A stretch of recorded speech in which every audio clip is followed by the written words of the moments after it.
In the depths of the imperial archives of Beilin, hidden among forgotten scrolls and broken wax seals, lies the most extraordinary testimony ever documented. It is not the story of an emperor, nor the chronicle of a war. It is something far more disturbing. It is the intimate confession of a man who claimed to have lived 256 years and who vanished without a trace on the night of the lunar eclipse of 1933. His name was Li Ching-Yuen. For decades, historians cataloged him as a legend. Scientists dismissed him as a myth. But in 1987, an archaeologist uncovered something that changed everything. In a sealed cave within the Kunlun Mountains, protected by rocks that seemed intentionally placed, he discovered a sandalwood chest. Inside were 13 scrolls written in charcoal ink. The calligraphy was flawless, almost hypnotic. But the most unsettling detail was not the words themselves. It was the date on the final scroll. Full moon of the 10th month, year of the water rooster, 1933. The very same night Li Ching-Yuen was last seen alive. The manuscript was not a medical treatise, nor a philosophical book. It was something far more intimate. It was as if an ancient sage had decided to confess, before departing forever, all the secrets he had kept for over 2.5 centuries. Secrets about herbs that grow only beneath certain constellations, breathing techniques that halt cellular aging, rituals with water that awaken dormant genetic memories, but above all, methods to reprogram consciousness and liberate the body from the chains of linear time. The scrolls were immediately classified, too dangerous for public knowledge, too powerful to ignore, until now. Because what you are about to hear is not just a story, it is a direct transmission. The voice of Li Ching-Yuen, speaking to you from beyond the veil of time.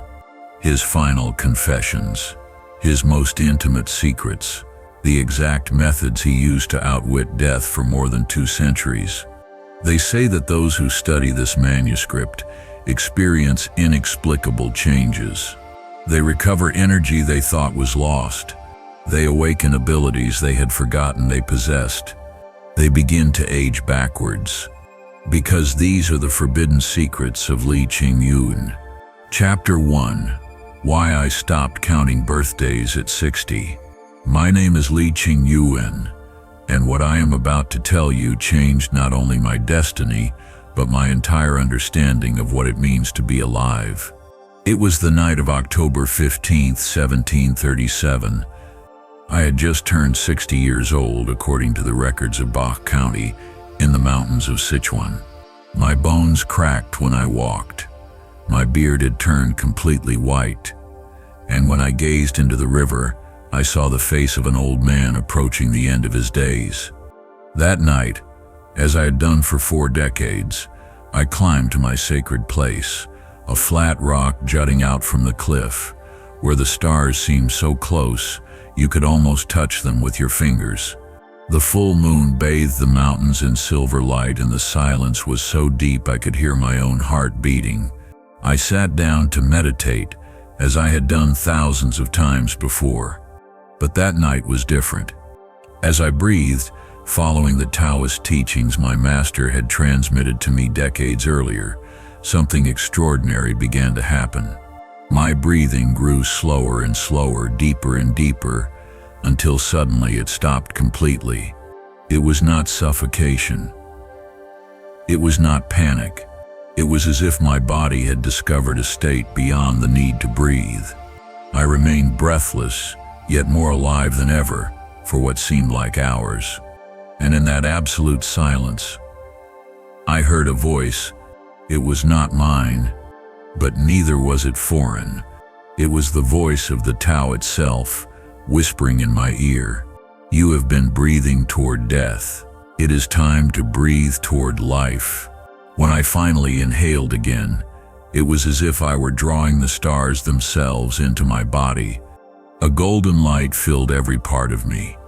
I rose to drink from the nearby pond, and what I saw in my reflection left me frozen. The face staring back at me was not that of a 60-year-old man. The deep wrinkles had softened. My eyes shone with the clarity of a 30-year-old. My skin glowed with a radiance I had not seen since my youth. Time does not age the one who lives in the eternal present of each breath. That night I understood the forbidden truth the ancient masters had kept hidden.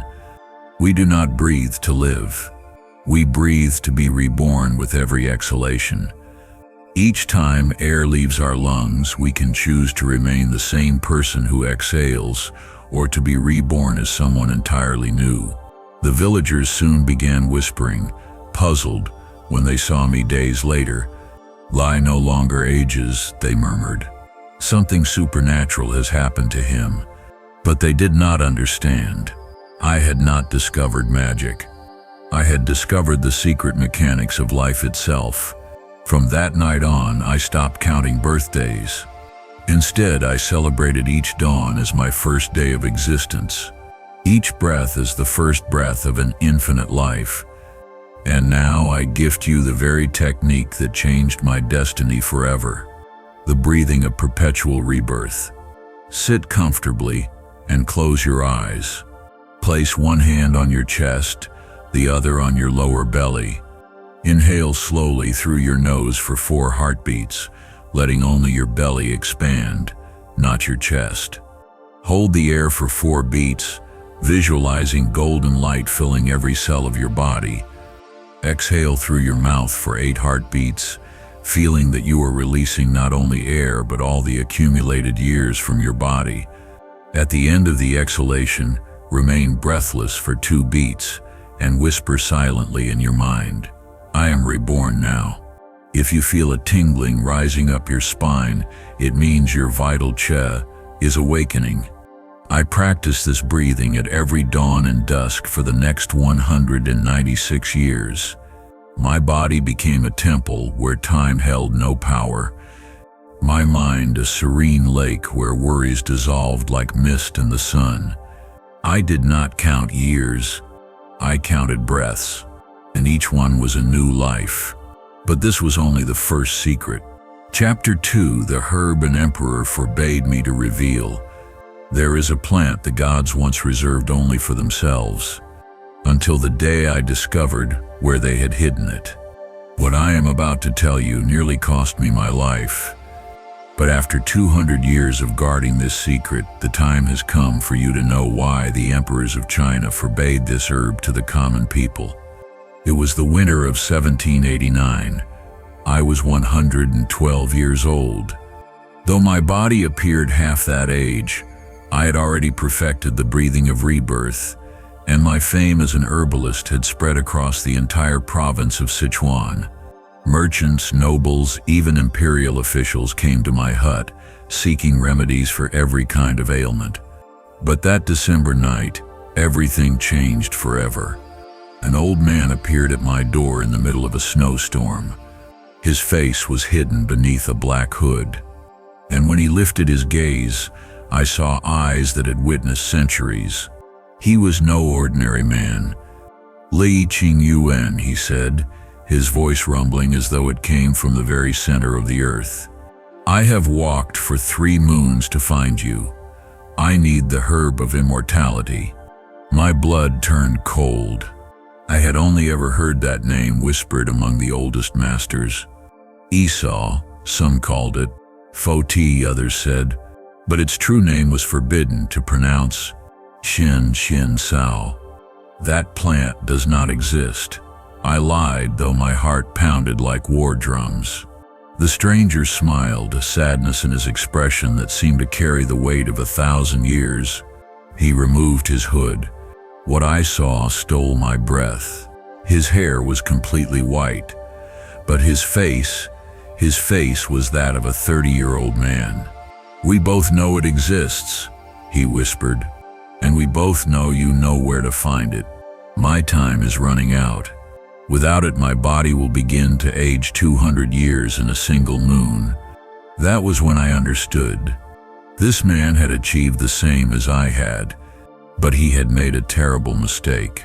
He had depended entirely on the sacred herb, forgetting to nourish his spirit. I told him the truth. The herb grew in only one place, the Valley of the Eternal Moon, hidden among the highest peaks of the Kunlun. But it was not just any He Shou Wu he sought. It was the wild variety, the one that grew in the shape of a human figure, arms, legs, head clearly defined, nourished by springs that flowed directly from the heart of the mountain. But I warn you, I told him, that herb only works if your spirit is prepared. Without inner harmony, it will be nothing but poison. We departed that same night. The journey took 40 days, across paths few mortals had ever walked.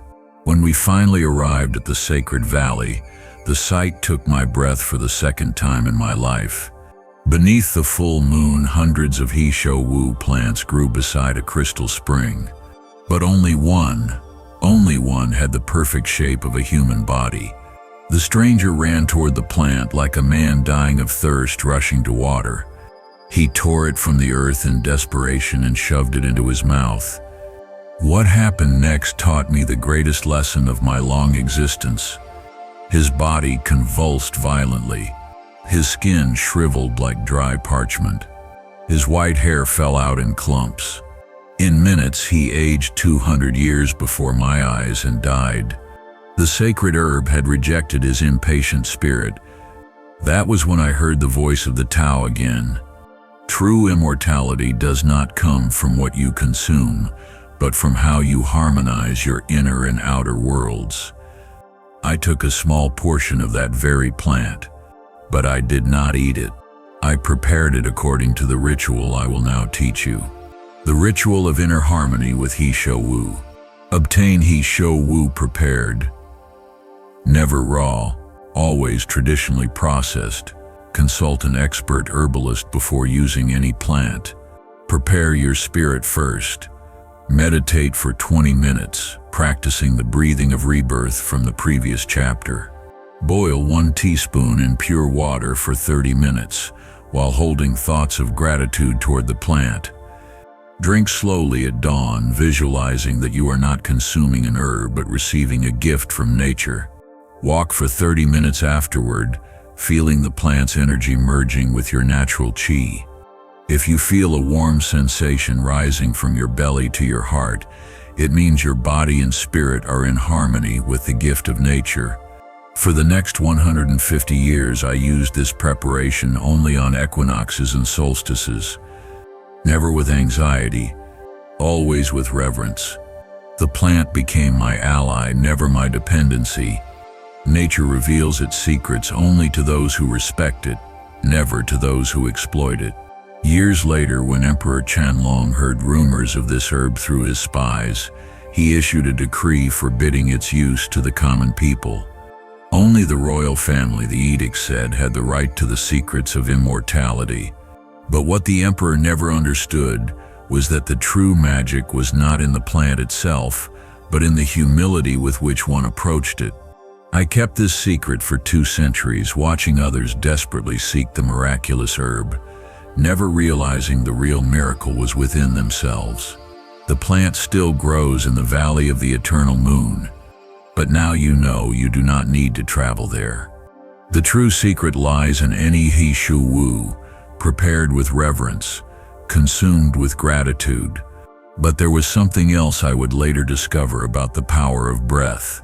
Something that happened in a cave during a snowstorm, when my breathing stopped completely for 3 hours, and I awakened transformed. Chapter 3. The day my breathing stopped for 3 hours. What I am about to tell you defies everything you believe about life and death. But if you have the courage to listen until the end, you will understand why the most ancient Taoist masters called this experience the second birth. It was the spring of 1823. I was 146 years old, and I had perfected both the breathing of rebirth and the ritual of the sacred herb. My body looked no older than 35. My mind was clearer than ever, and I believed I had discovered all the secrets of longevity. How wrong I was. That April morning, I decided to explore the deep caves of Mount A, searching for new medicinal herbs. The locals called these caves the mouth of the sleeping dragon, and few dared venture beyond the entrance. In my arrogance after a century and a half of life, I thought there was nothing in those mountains that could surprise me.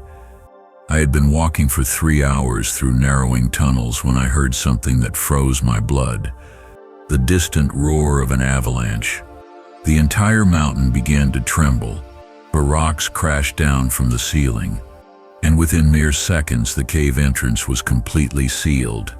I was trapped, hundreds of meters underground.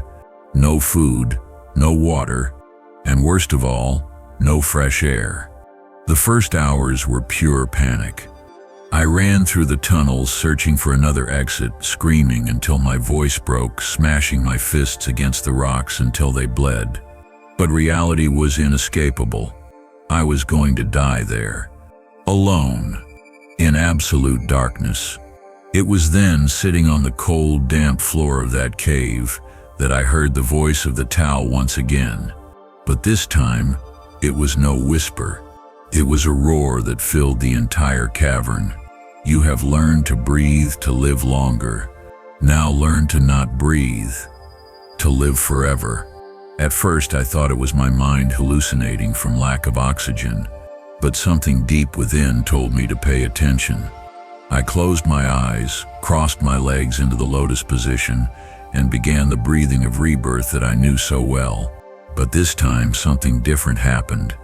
Instead of inhaling deeply, I began making each breath slower, more subtle.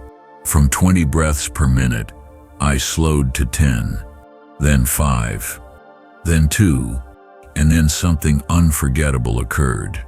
My breathing stopped completely. It was not suffocation. It was not agony. It was as if my body had discovered an entirely new way of existing. My heart still beat, but at such a slow rhythm, it was like drops of water falling into a silent pond. My mind expanded, filling not just the cave, but the entire mountain, the entire universe. In that breathless state, I saw things no mortal eyes had ever seen. I saw chi flowing like golden rivers throughout the earth. I saw past and future as a single eternal moment. I saw the deepest truth of existence. Life does not depend on the air entering and leaving our lungs. It depends on the infinite energy that flows through all that exists. I remained like this for what I later discovered were exactly 3 hours. Not a single breath, not a single inhalation, yet more alive than I had ever been in my 146 years. When I finally awoke from that trance, something within me had changed forever. My skin radiated with an inner glow I had never known. My eyes could see in absolute darkness as if it were midday, and most astonishing of all, I no longer needed to breathe constantly. I could hold my breath for hours without the slightest effort. But the most surprising discovery was yet to come. When I rose to explore the cave with my new eyes that saw in darkness, I discovered a hidden exit just meters away from where I had meditated. An exit my ordinary eyes would never have perceived. I emerged from that cave a completely new man. The technique that saved my life, the progressive breath fasting. Sit in absolute silence, in a place where no one will disturb you for at least 30 minutes. Breathe normally for 5 minutes, counting each inhalation and exhalation. Begin spacing your breaths. If you normally breathe every 3 seconds, extend it to 5, then 7, then 10, then 15. When you reach the point of breathing only once per minute, maintain this rhythm for 10 complete breaths. At the end, after a full exhalation, hold without air for 30 seconds, visualizing your body being nourished by universal chi instead of oxygen. If you feel your mind entering deep calm and your body becoming extraordinarily light, you are touching the threshold of the second birth. For the next 100 years, I practiced this technique on every new moon. My lung capacity expanded in ways Western science could never explain. I could meditate underwater for hours. I could walk through snow without feeling cold. I could fast for weeks without weakening. Breath is the bridge between the mortal and the immortal. Whoever masters the bridge masters both worlds. But I also learned something even deeper, that true power does not lie in not breathing, but in breathing consciously, in making every breath a choice, not a desperate need. The mountain masters began whispering about the herbalist who had defeated death in the dragon's caves, but I knew I had defeated nothing. I had merely learned to dance with it. This technique of breath fasting became the foundation for everything I would later learn about the deep silence of the mind. But that story requires you to be ready to face the true enemy of longevity, the incessant noise of your own thoughts. Chapter 4. How I silenced my mind for 40 years. What I discovered after leaving that cave changed my entire understanding of the true enemy of longevity. It is not disease. It is not the passing of time. It is not accidents. It is the unceasing torrent of thoughts that devours your vital energy every second you are awake. It was the summer of 1824, 1 year after my experience in the caves of Mount A. I had returned to my hut in the mountains of Minzuan, but something was terribly wrong. Even though I had mastered deep breathing and experienced the second birth, I felt exhausted. My body still looked 35. My health was perfect, but my energy slipped away like sand through my fingers. I spent sleepless nights not from insomnia but because my mind simply would not stop.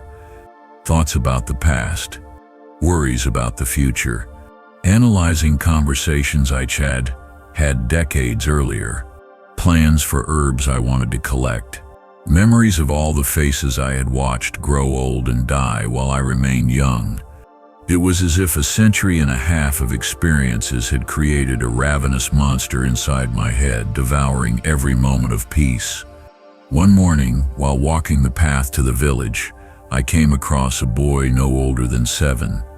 He was sitting by the stream, perfectly still, watching dragonflies dance above the water. His face carried a serenity I had not felt in decades. I approached and asked, "Little one, what are you thinking about?" He looked at me with those clear eyes only children possess and replied, "I sup not thinking about anything, Grandpa. I sup just watching the dragonflies." Those words struck me like lightning. Not thinking about anything. When was the last time I had not thought about anything? When was the last time I had simply existed? That night, I resolved to undertake the greatest challenge of my long life, to learn how to silence my mind, just as I had silenced my breath. I began with what I thought would be simple. I sat in meditation and tried not to think for just 1 minute. It was impossible. Thoughts crashed down like an unstoppable avalanche. Am I doing this right? How much time has passed? I said I'm hungry. Tomorrow I need to collect ginseng. That merchant still owes me money. 1 minute felt like an eternity of mental torture. But I remembered the words of the Tao I had heard in the cave. Patience is the sage Sep's most powerful weapon. I decided that if it had taken me 60 years to master my body, I could take another 60 to master my mind. The first week, I managed 30 seconds of true mental silence. By the first month, 2 minutes. After a year, I could maintain a blank mind for 15 straight minutes. But the real breakthrough came in 1827, during a storm that lasted 3 days. The constant noise of rain, thunder, and wind created something unexpected, a curtain of sound that drowned out all my internal thoughts. It was then I discovered the secret. The problem was not having thoughts. The problem was identifying with them. The problem was believing I was my thoughts, when in reality they were nothing more than clouds drifting across the sky of my consciousness. During that 3-day storm, I learned to observe my thoughts the way I observed the rain. Natural phenomena that come and go with no power over me unless I gave it to them. When the storm ended, something extraordinary had happened. My mind had found a stillness I hadn't known since childhood. But it was not the stillness of death. It was the stillness of a serene lake, perfectly reflecting the stars. For the next 40 years, I devoted myself to perfecting this state. It was not traditional meditation. It was something far deeper. It was learning to live from silence, not from mental noise. The technique of the silent observer, the method of the 3 curtains, the curtain of sound. Sit where you can hear a constant monotone sound, rain, a stream, or even the hum of a fan. Focus all your attention on that sound for 10 minutes. The curtain of breath. When thoughts arise, do not fight them. Simply label them thought and gently return to the sound of your natural breathing. The curtain of the observer. Ask yourself, who is listening to this sound? Who is observing these thoughts? Stay with the sensation of being the observer, not the observed. Practice kind indifference. When a thought arrives, treat it as a guest. Hello, thought. You may stay if you like, but I will continue watching my breath. Gradually increase your practice. Begin with 10 minutes daily. Each week, add 5 minutes, until you reach 1 full hour of deep mental silence. If you begin to feel that you are the space where thoughts appear, rather than the thoughts themselves, you will have found the key to infinite peace. During those 40 years of practice, my body underwent changes I had not expected. My skin developed a special radiance. My eyes acquired a depth that made people feel calm just by looking at me. My voice became so tranquil that even animals would draw near when I spoke. The silence of the mind is the garden where immortality blooms. But the most extraordinary effect was this. Without the constant noise of thoughts, my vital energy no longer leaked away. It was as if I had sealed a massive crack where my life force had been draining. The villagers began saying I radiated a supernatural peace. Merchants came not only for my herbs, but simply to spend a few minutes in my silent presence. Even wild animals approached my hut and stayed quietly, as if absorbing something they needed. During those 40 years of mental silence, I discovered something that would revolutionize my practice for the next 100 years. That there was a morning ritual with pure water that could multiply all these effects. But that story, the story of water that rejuvenates, requires first that you understand why dawn is the most powerful moment of the day to be reborn. Chapter 5. The water I drank every dawn. And you can too. What I discovered about water during my years of mental silence completely changed my understanding of what it means to nourish the body. It was not about what water you drink, but about when and how you receive it within yourself. It was the autumn of 1847. I had spent 23 years perfecting the silence of the mind, and my body had reached a state of harmony I never thought possible. But one morning changed everything I thought I knew about hydration. As usual, I awoke before dawn, as I had done for decades. I stepped outside my hut toward the spring that flowed just a few meters away. But this time something was different. The morning mist wrapped around the water like sacred vapor, and the first rays of sunlight filtered through the pines, scattering golden light across the surface. As I knelt to drink, I heard a voice I had not heard in years. Not the voice of the Tao, the voice of my own body whispering from within. Lied for 170 years, you have drunk water only to quench thirst. It is time you learned to drink water to awaken life. Intrigued, I did not drink hurriedly, as I always had. Instead, I remained still. I observed the water with the same attention I had learned to observe my thoughts.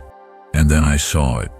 The water of the spring was not the same at 6 in the morning as it was at 10. It was not the same under the moonlight as it was beneath the first rays of the sun. The water was alive, and its vitality changed with each moment of the day. The experiment. Over the next several months I experimented, drinking water at different times in different mental states with different intentions. And what I discovered left me astonished. The water drunk between 5:30 and 6:30 a.m. had a completely different effect on my body. It did not merely hydrate me, it rejuvenated me on a cellular level. My skin grew firmer, my mind clearer, my energy steadier throughout the entire day. But there was more.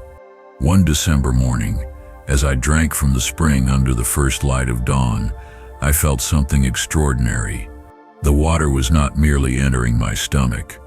It was as if every drop was instantly absorbed by every cell in my body. My skin glowed from within the entire day.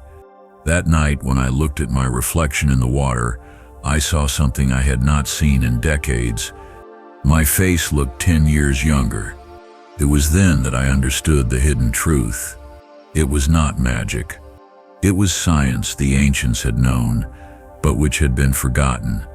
The science of dawn water. At dawn, water is charged with a specific energy created by the interaction between the rising sunlight and the pure molecules of the spring. And more importantly, after 8 hours of nightly fasting at the body's lowest point of inflammation, you are in the perfect state to absorb this vital water. For the next 100 years, this dawn water ritual became the foundation of my daily practice. Without it, all the other secrets lost half their power. The dawn water ritual of cellular awakening. The 5 phases. Wake before the sun. Between 5 o'clock and 5:30 a.m., your body must be in fasting for at least 10 hours. Find the purest source available.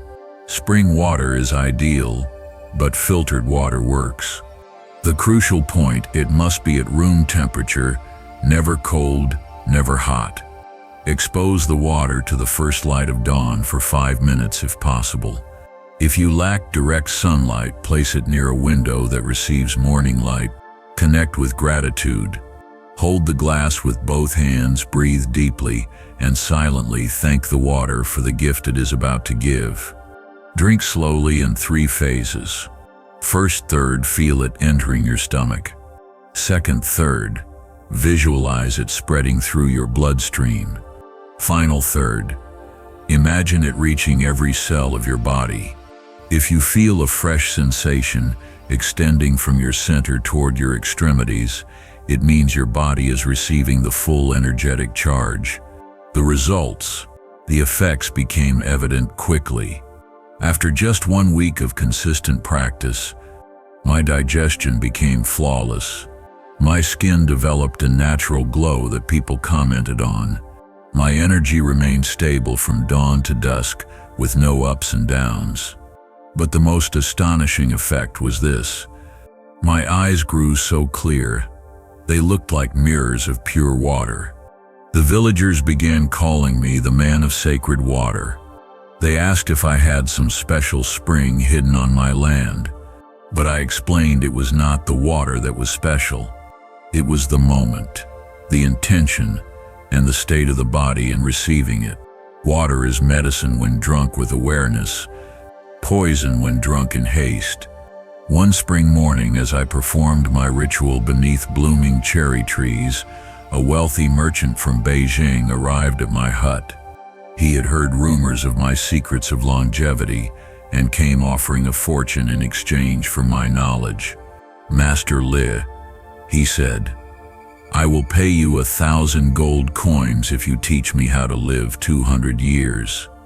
I showed him my water ritual. I explained the breathing of rebirth, the mental silence, the sacred herbs. He wrote down everything meticulously. 3 months later, he returned, furious. "Your secrets don't just work," he shouted.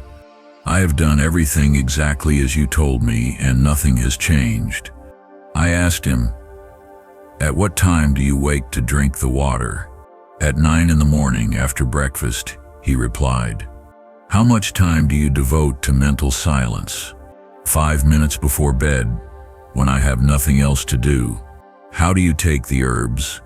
"I mix them with wine during my nightly banquets." It was then I understood why these secrets had remained hidden for millennia. Not because they were difficult to learn, but because they required something very few are willing to give: discipline, patience, and reverence. The merchant left, cursing me, but his visit taught me something invaluable. The secrets of longevity do not work like medicine. They work like seeds. They need the right soil, constant care, and the necessary time to blossom. For the next 80 years I maintained this dawn ritual without fail, not missing a single day, rain or sun, sickness or health, joy or sorrow. The dawn water was my first daily communion with life. But there was something else I would later discover by observing the animals of the mountain. Something about ancestral movements that multiplied the power of everything I had learned up to then. Chapter 6. The Animal Movements That Made Me Stronger at 200. During my decades of practicing the dawn water ritual, I noticed something extraordinary happening in the forests around my hut. It was not in the herbs, not in the rivers, not in the mountains. It was in the animals. It was the year 1881. I was 204 years old. My body remained vigorous, but I began to feel stiffness in my joints and a heaviness in my movements. Until one morning, as I drank my dawn water, I saw a scene that changed everything. A young deer was leaping among the trees with a grace I had never seen. Each jump was precise, each landing silent. The deer stopped to drink from the same spring as I, then stretched its neck in such a way that I could hear its joints popping from afar. And after stretching, it ran again with even more agility. It was then I understood. The secret of vitality was not only in what entered the body, but in how the body moved. The observations. For months, I dedicated myself to observing animals in their natural environment. I watched the tiger stalking in absolute silence, every muscle awake, the crane balancing on one leg, motionless, for hours, the bear rolling on the ground to scratch its back against rocks, the monkey twisting its body with impossible agility, the turtle moving slowly, yet with astonishing longevity. And I realized that each animal contained a key to a different aspect of life force. The practice. I began to imitate them. At dawn, after drinking my water, I devoted 1 hour each day to practicing the 5 animal movements. The deerceps stretch. Raise your arms upward as you inhale deeply. Arch your spine gently, feeling every vertebra expand. Exhale as you slowly return to a relaxed stance. The tiger sips prowl. Crouch with knees bent, back straight, palms extended like claws.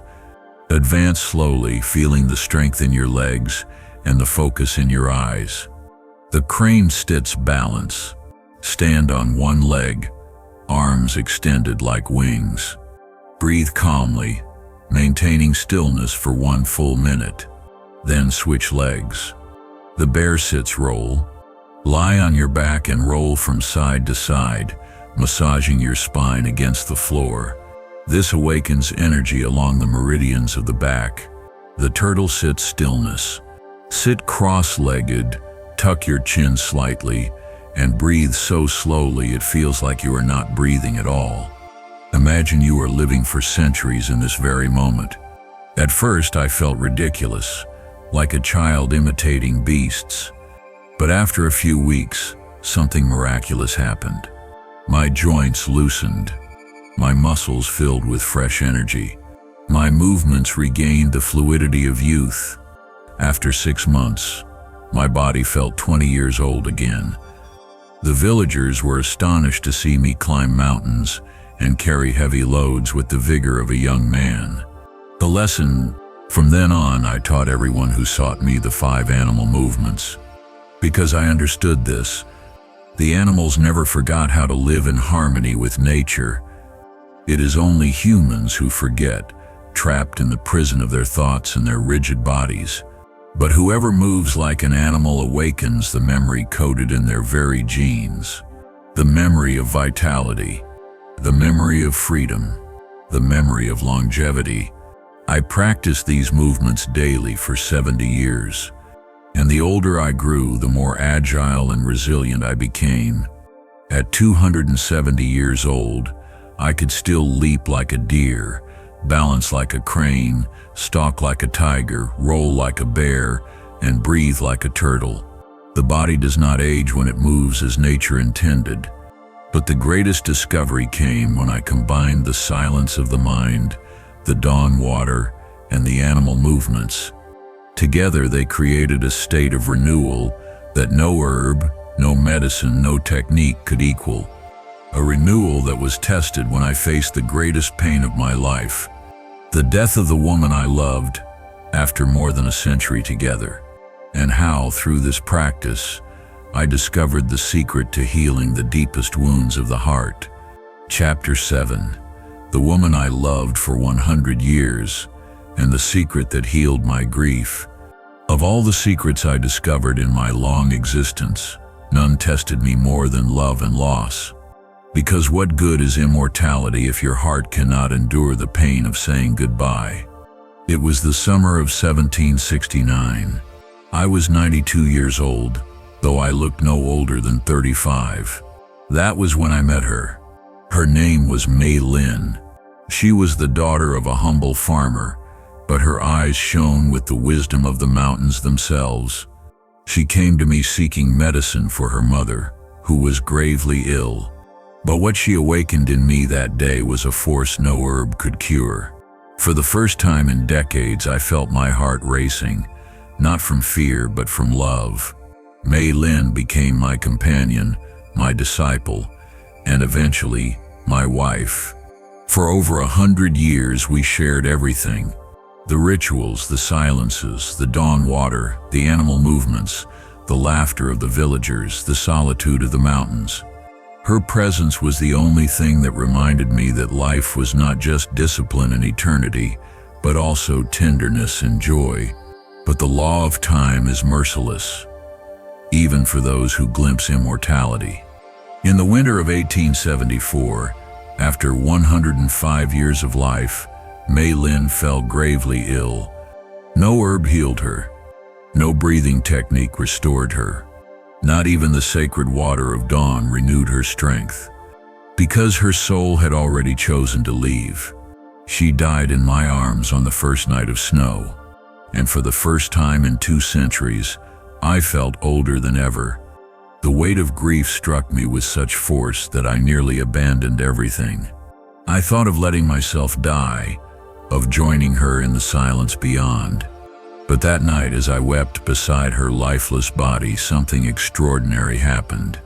I felt her presence still there, not in her body, not in her voice, but in the stillness of my own heart. And I heard her whisper, "Liz, love is not lost when the body dies. Love is the bridge between souls. And every time you breathe in silence, you will find me." The next morning, I did something unusual. I went to the forest and lay down on the ground, as the bear does when it rolls. I breathed slowly, imitating the turtle. I stretched like the deer. I balanced like the crane. And in every movement, I felt Mei Lin's presence as if she were moving with me. That was when I discovered the secret of grief. Pain does not disappear, but it transforms when you turn it into movement. The ritual of healing grief through movement. At dawn, drink pure water in silence. Choose a memory of the person you lost. Perform the 5 animal movements one by one, but instead of focusing on yourself, imagine that the person is moving with you. With each breath, say silently, "You live in me." At the end, sit in stillness for 10 minutes, allowing the presence of that love to expand throughout your body. I practiced this ritual every day for 3 years after Mei Lin's departure, and slowly the grief ceased to be a wound and became a garden. I discovered that true immortality is not only preserving your own life, but preserving the love you shared with others. Even today, when I drink my dawn water, I feel Mei Lin beside me smiling. Because love is energy, and energy never dies. This discovery healed my heart and gave me the strength to continue another century of practice. But what happened next surprised even me, because I discovered a daily 10-minute exercise that multiplied all my results, an exercise I practiced for the next 200 years without fail. Chapter 8. The 10-minute exercise I practiced every day for 200 years. What I discovered about daily movement became the physical foundation of everything I had learned until then. It was the summer of 1920. I was 243 years old. I had reached an emotional peace so deep that even life's storms could not disturb me. Yet there remained a subtle heaviness in my body, as if my life force was not circulating perfectly. One July morning, I met an old farmer of about 80 years, a man I had known for a long time. I had watched him age over the decades, but that day he walked with astonishing vitality. His spine was straight. His steps were firm. His eyes sparkled with renewed youth. Intrigued, I asked him, "My old friend, what have you been doing differently?" He smiled and simply replied, "I began walking again the way my grandfather taught me." His grandfather had lived to 95, always alert and vigorous. His secret, a special kind of walk he called the dragon step. It was not an ordinary walk. It was a practice. Each step carried intention. Each breath was tied to movement. Each moment of contact with the earth was sacred. I decided to try it. For the following months, I abandoned my usual walks and devoted myself to practicing the dragon step. The results were immediate. The heaviness in my body disappeared. My circulation improved.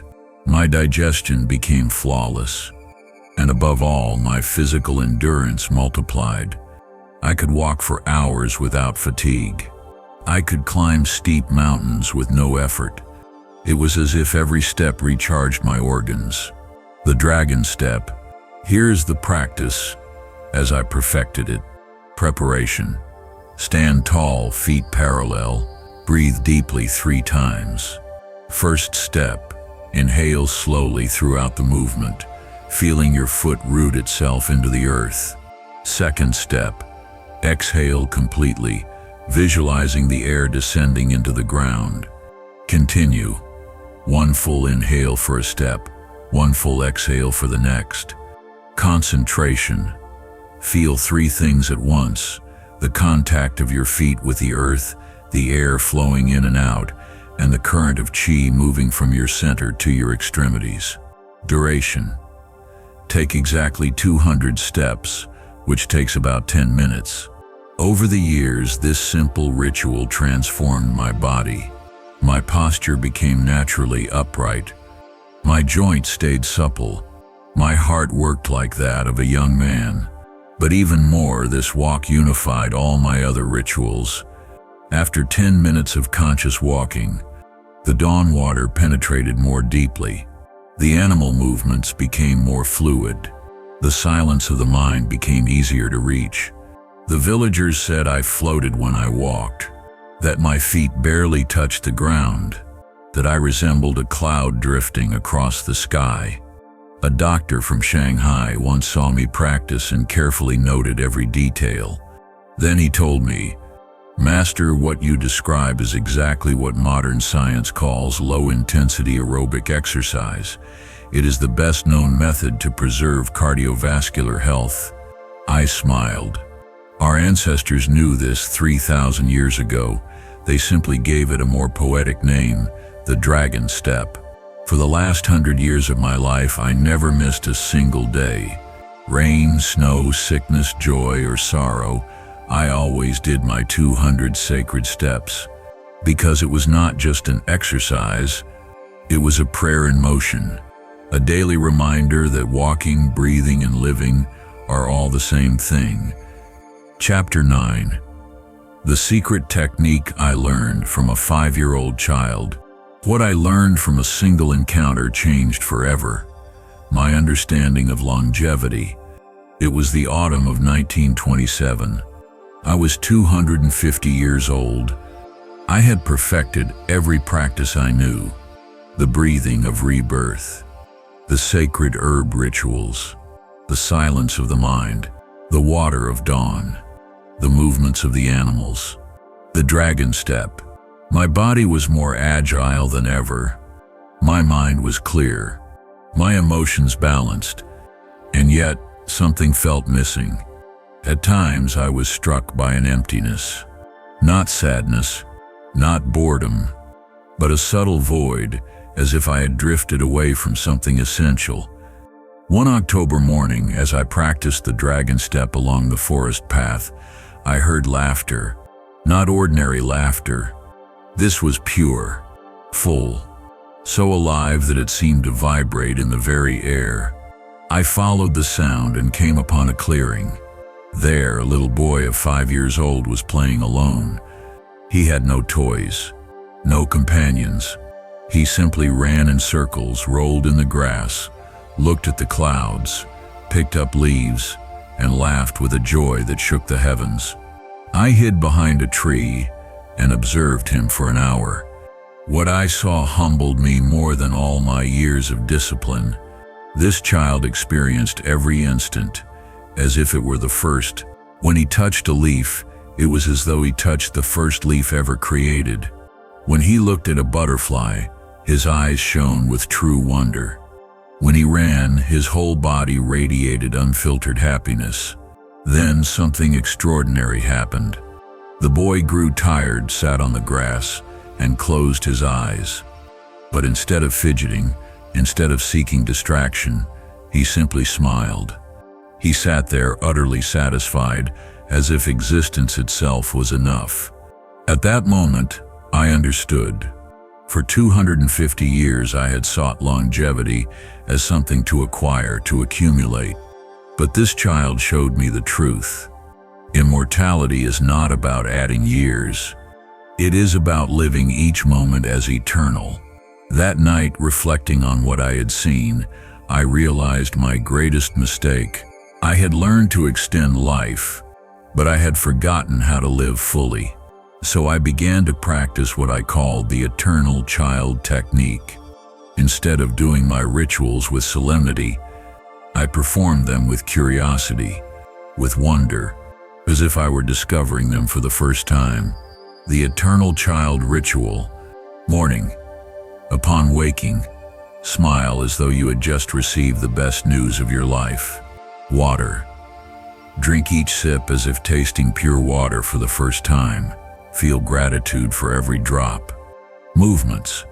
Perform the animal sequences as though discovering your body anew, marveling at each muscle and joint. Walking. Observe your surroundings as if you were an explorer on a new planet. Each tree, each stone, each sound is a discovery. Evening. Before sleeping, recall 3 things from the day that surprised you positively, no matter how small. Keep this question alive in your heart. What is the most wonderful thing happening right now? The results were immediate. My skin glowed. My eyes shone with curiosity. My smile became genuine and radiant. And most importantly, I no longer felt the weight of time, because every instant was fresh, every breath new. The villagers said I now shone from within.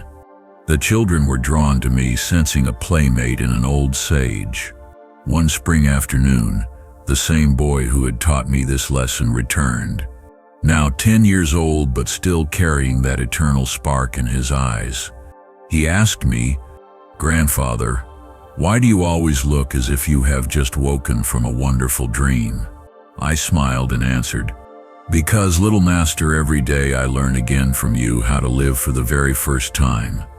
That day I knew I had found the final secret.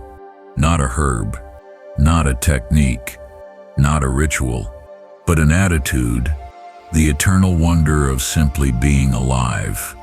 Chapter 10: How I Stopped Time and How You Can Too. It happened in my small mountain hut during a stormy winter night of 1842. By then, I had already lived 135 years. I thought I understood all the mysteries of time. I believed I knew how to slow aging, extend my days, and flow with nature's cycles. But that night, I discovered something that would forever change my understanding of reality itself. The storm raged outside. The wind struck my walls like an ancient beast. Rain fell like whips of water. Lightning tore the sky apart.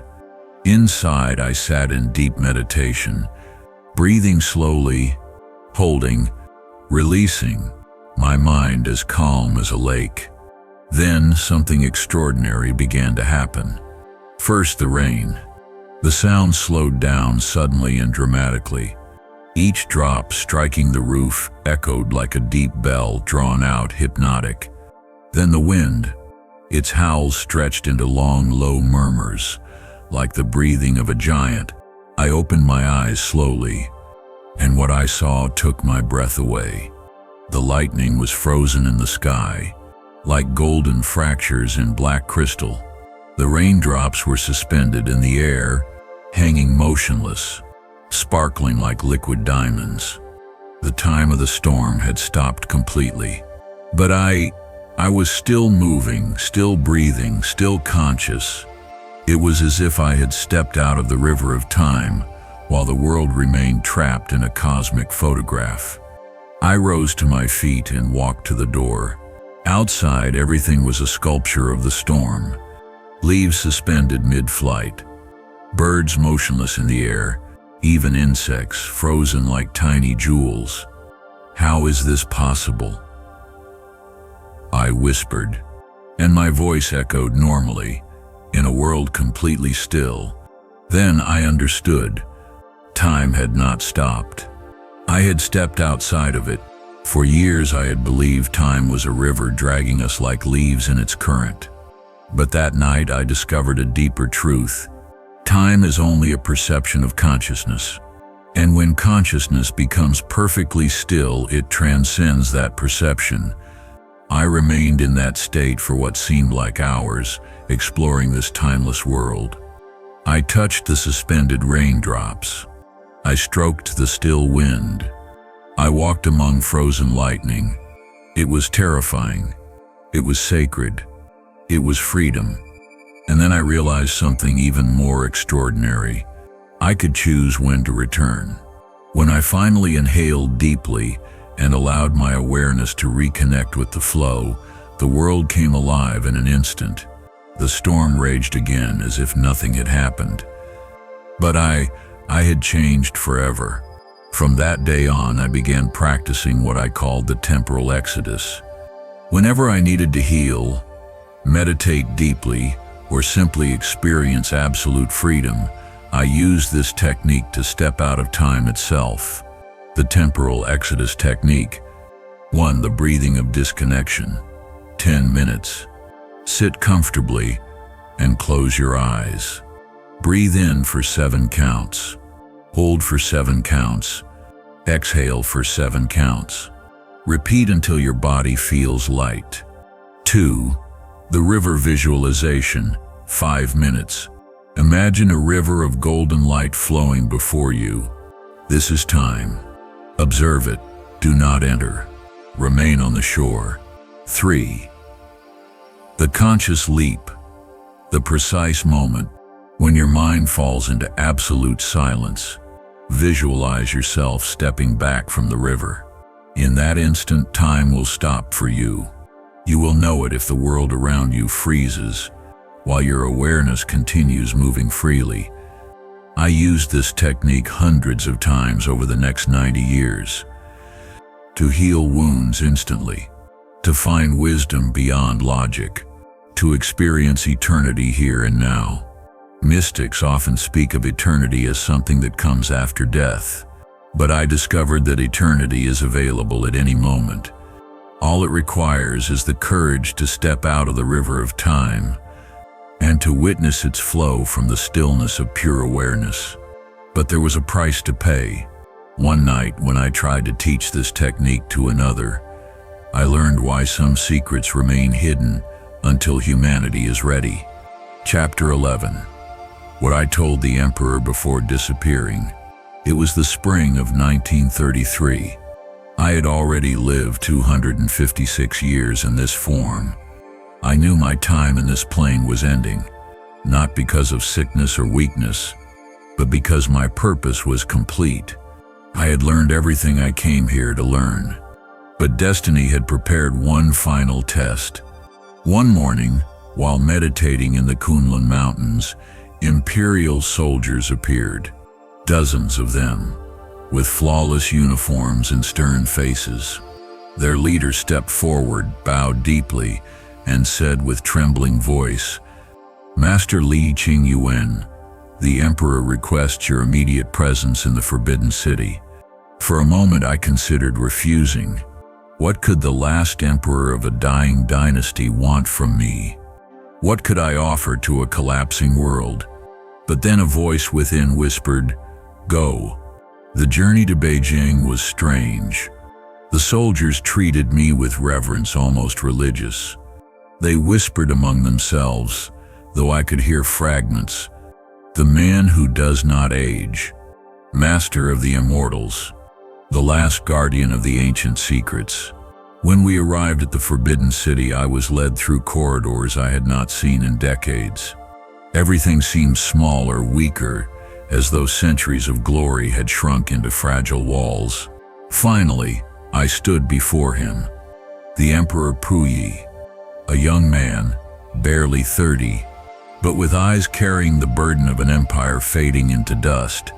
He did something extraordinary. He rose to his feet to receive me, unheard of for an emperor. "Master Li," he said with a voice mixing authority and plea, "I summoned you because the world is changing. The old paths are vanishing. Traditions are dying. And you are the last who remembers the true secrets." He sat before me, like a disciple before his teacher. "I want you to teach me," he continued, "how to preserve who we are, how to keep alive the essence of our civilization as everything crumbles." I studied him in silence. In his eyes, I did not see a tyrant's hunger for power. I saw sincerity, wisdom, the awareness of impermanence. So I told him the truth that changed his life forever. "Your Majesty," I began softly, "what you call civilization, tradition, empire, all of these are forms, and forms always change. They always fade. They always die." I saw his shoulders sink. But there is something that never dies, something that transcends empires, dynasties, and eras, and that something lives within every human being. "What is it?" he asked urgently. "Pure consciousness, the silent witness that remains untouched while all else flows and changes." I walked to the window. Beijing stretched outside, a city that had seen dynasties rise and fall for centuries. "Your Majesty, in these 250 years I have watched colossal empires crumble into dust. Sacred traditions vanish. Entire civilizations disappear as if they had never existed. But I have also seen this. Every end is a new beginning. Every death hides rebirth. Every darkness contains a seed of light. So everything is lost?" he whispered. "No, Your Majesty. Everything is transforming. And your role is not to preserve the old forms, but to plant the seeds of the new ones." I then taught him the most important secret of all. The true emperor does not rule lands or people. He rules his own consciousness. And when a man completely masters his inner world, he becomes a beacon for all humanity. We spent the entire night in conversation. I gave him not techniques, not rituals, but something far deeper. I showed him how to discover the inner emperor, the one who can never be dethroned, who reigns eternally in the kingdom of awakened awareness. At dawn, as I prepared to leave, the emperor did something that left me astonished. He removed his imperial seal, symbol of absolute authority, and offered it to me. "Master Li," he said, "take this. You are more emperor than I." I smiled and shook my head gently. "Your Majesty, the true imperial seal is not jade nor gold. It is the serenity that reigns in a heart at peace. And that seal you already possess." His eyes filled with tears. "Will we meet again?" he asked. "Whenever you look within and find the emperor that never dies, there I will be." Those were my final words before leaving. When I walked out of the Forbidden City, I knew I would never return. That night, under the lunar eclipse, I sat in my mountain hut and closed my eyes for the last time, not to die, but to transform. My body dissolved like golden smoke. My essence expanded, limitless. I ceased to be Li Ching-Yuen. I became the consciousness itself. And from that state of infinite freedom, I now speak to you to remind you of who you truly are, to awaken you from the dream of mortality, to place in your hands the true imperial seal, absolute sovereignty over your inner world. Because you too are immortal. You have simply forgotten how to remember. Chapter 12. My final secret, the one I never wanted to reveal. There is a confession I kept for 250 years, because I feared the consequences of sharing it. But now, from this expanded state of consciousness, I know the moment has come, the truth that will forever change your understanding of who you are. Throughout my mortal existence, I allowed the world to believe that I had found secrets to prolong life, miraculous herbs, ancient techniques, sacred rituals. And all of that was true, but it was not the whole truth. The complete truth was far more disturbing. I never extended my life. What I did was remember that it had never truly begun, because I had never really been born. Listen carefully. What I am about to reveal will shatter everything you think you know about existence. In the winter of 1701, when I was said to be 24 years old, I had an experience that changed everything. I was meditating in a mountain cave when suddenly my consciousness expanded beyond the limits of my body. I saw my entire life from an impossible perspective, and what I saw left me breathless.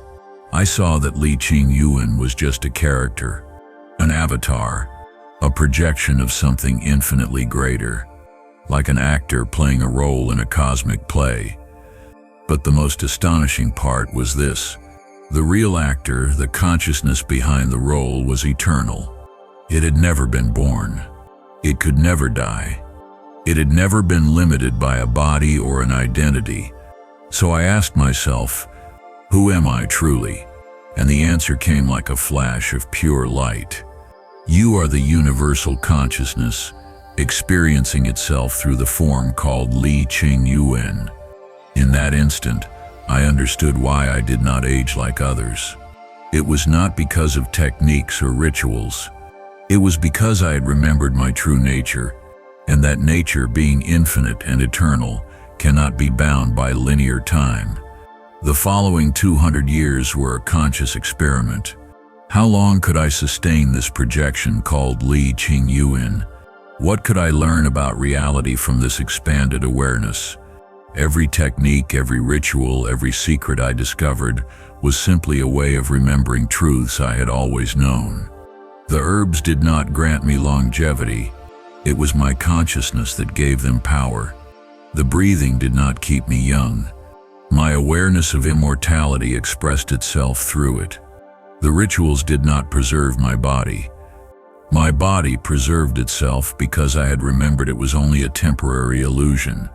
And now comes the hardest part of this confession. You too have never truly been born. You too are the universal consciousness, playing for a time through a human form. You too are eternal, infinite, immortal in your deepest essence. What you call your life is nothing more than a dream consciousness is having.